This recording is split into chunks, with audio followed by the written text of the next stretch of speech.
आज हम पढ़ेंगे हमारा पाठ 5 जिसका शीर्षक है ईद का त्योहार। क्योंकि ये जो चैप्टर है वो हमारे त्योहार से संबंधित है और ये जो ईद का त्योहार है ये मुसलमानों का त्योहार है।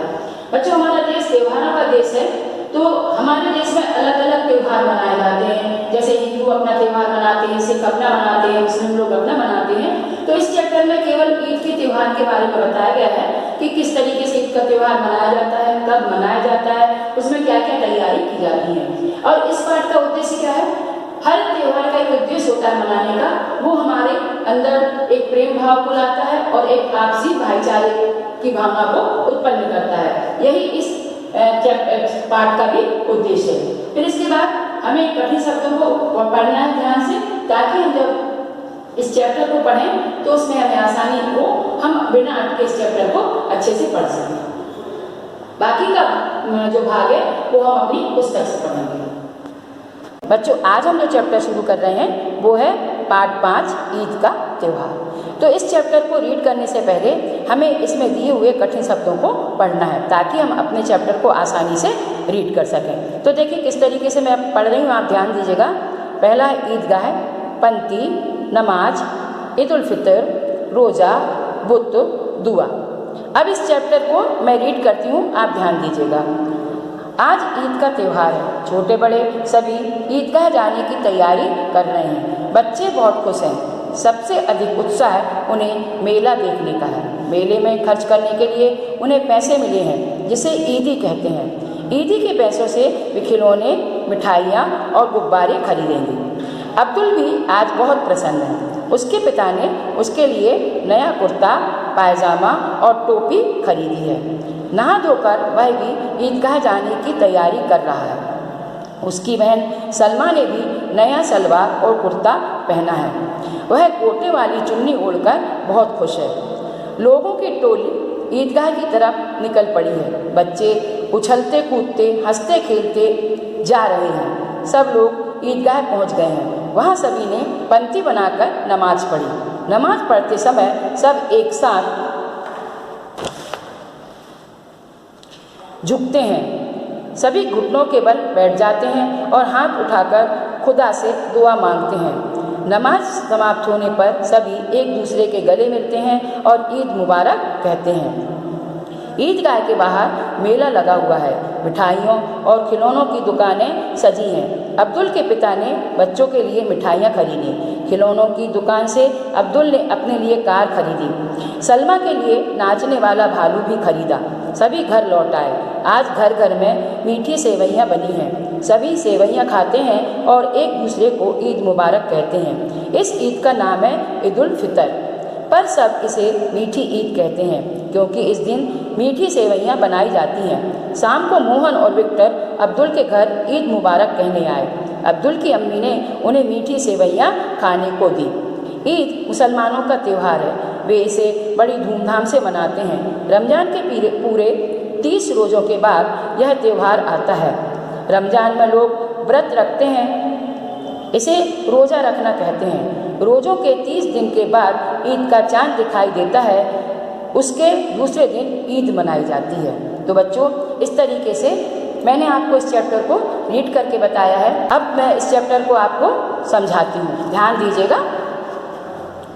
बच्चों, ये जो चैप्टर है ये पर्टिकुलर एक ईद के त्यौहार के बारे में है, और ईद का त्यौहार मुसलमानों का त्यौहार है। इस दिन क्या क्या होता है, कैसे ये त्यौहार मनाया जाता है, मुसलमान भाई लोग क्या करते हैं, ये सारी जानकारी इस चैप्टर में आपको समझ में आएंगी। बच्चों, ईद जो होती है वो मुसलमानों का त्यौहार है, प्रमुख त्यौहार है उनका, और ये इसे बड़ी हंसी खुशी से मनाते हैं। सभी इस दिन सभी जो छोटे बड़े मुसलमान भाई लोग होते हैं, बच्चे लोग होते हैं, सब ईदगाह जाते हैं। बच्चे बहुत खुश होते हैं, क्योंकि जो उस दिन उनके ईदगाह के सामने जो जगह रहती है वहाँ पर मेला भी लगता है, और उनको जो मेले में खर्च करने के लिए पैसे मिलते हैं, जिसे ईदी के नाम से जाना जाता है, तो वो ईदी पाकर बहुत खुश होते हैं, क्योंकि उस ईदी के पैसों से वो मेले में अपनी मनपसंद का सामान खरीदते हैं। अब्दुल भी आज बहुत खुश है। उसके पिता ने उसके लिए नया कुर्ता, नया पाजामा और नई टोपी खरीदी है। तो बच्चों, सभी जो ईद के दिन सभी जो मुसलमान भाई लोग होते हैं, जो भी महिलाएं होती हैं, सभी इस दिन नए कपड़े पहनती हैं। नहा धोकर अब्दुल ईदगाह जाने की तैयारी करने लगा। उसकी बहन ने, सलमा जिसका नाम है, उसकी बहन ने भी नया सलवार कुर्ता पहना और गोटे वाली चुन्नी ओढ़ी थी और दोनों ही भाई बहन बहुत खुश थे।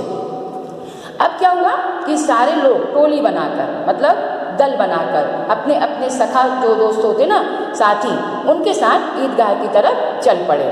बच्चे बहुत खुश थे, वो चलते कूदते ईदगाह की तरफ जा रहे थे। अब वहाँ पहुँचकर सभी ने क्या किया, वहाँ पहुँचकर सभी ने एक कतार बनाकर नमाज पढ़ी। नमाज पढ़ना उनकी जो मुसलमान भाई होते हैं, वो खुदा से नमाज पढ़ के दुआ मांगते हैं और सब एक साथ एक कतार में बैठ के नमाज पढ़ते हैं। हाथ वो घुटनों के बल बैठ जाते हैं और हाथ उठाकर खुदा से दुआ मांगते हैं। फिर जब नमाज समाप्त हो जाती है तो एक दूसरे के गले मिलते हैं और उन्हें ईद की मुबारकबाद देते हैं।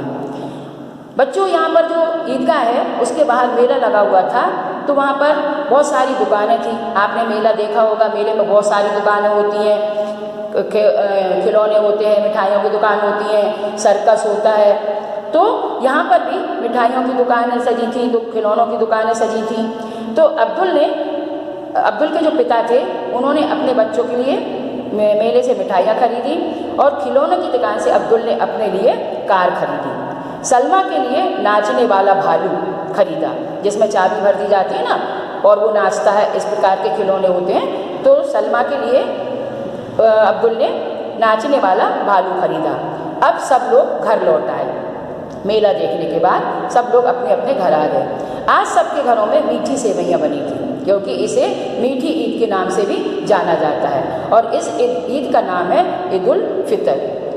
इसे मीठी ईद इसलिए कहते हैं बच्चों, क्योंकि इस दिन घर घर में इनका जो मुख्य पकवान होता है सेवइयाँ, मीठी सेवइयाँ, वो बनाई जाती हैं। शाम को जब शाम हुई तो जो अब्दुल के दोस्त थे, मोहन और विक्टर, वो अब्दुल के घर ईद की मुबारकबाद देने गए। बच्चों, हमारे देश में किसी भी जाति का, कोई भी धर्म का त्यौहार होता है, सभी मिलजुल कर मनाते हैं। वो जाति और धर्म को आगे नहीं लाते हैं। वो चाहे हिंदू का त्यौहार होता है तो मुसलमान भाई उसमें सहयोग करते हैं, उन्हें शुभकामनाएं देते हैं। और जब मुसलमानों भाइयों का कोई त्यौहार होता है तो हिंदू भाई लोग उनके इस त्यौहार में शरीक होते हैं, शामिल होते हैं और उन्हें भी मुबारकबाद देते हैं।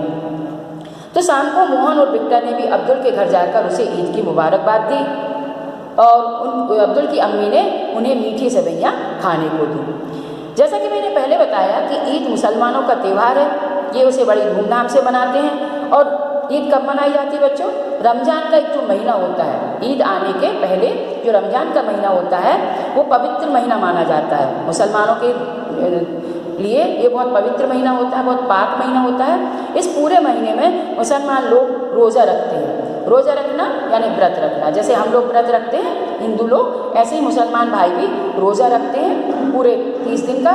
उस 30 दिन के रोज़ों के बाद दूसरे दिन, जब रोज़ों के 30 दिन बाद जब चाँद दिखाई दे जाता है, तब दूसरे दिन फिर ईद मनाई जाती है और सभी लोग बड़ी धूमधाम से इस त्यौहार को मनाते हैं। तो इस तरीके से बच्चों, आज हमने ये जाना इस चैप्टर में कि ईद के त्यौहार की तैयारियां कैसे की जाती हैं, क्या क्या बनाया जाता है, किस तरीके से मुसलमान भाई लोग इस त्यौहार को मनाते हैं। और कोई भी त्यौहार हो बच्चों, सारे त्यौहार हमें केवल एक ही संदेश देते हैं, आपसी भाईचारे और प्रेम का। इस तरीके से बच्चों, आज हमारा ये चैप्टर यहाँ पर खत्म होता है।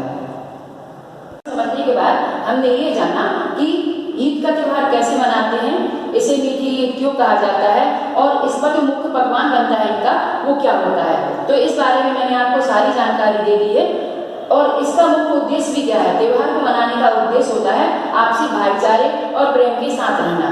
तो बच्चों, इस तरीके से हमारा ये चैप्टर यहाँ पर खत्म होता है।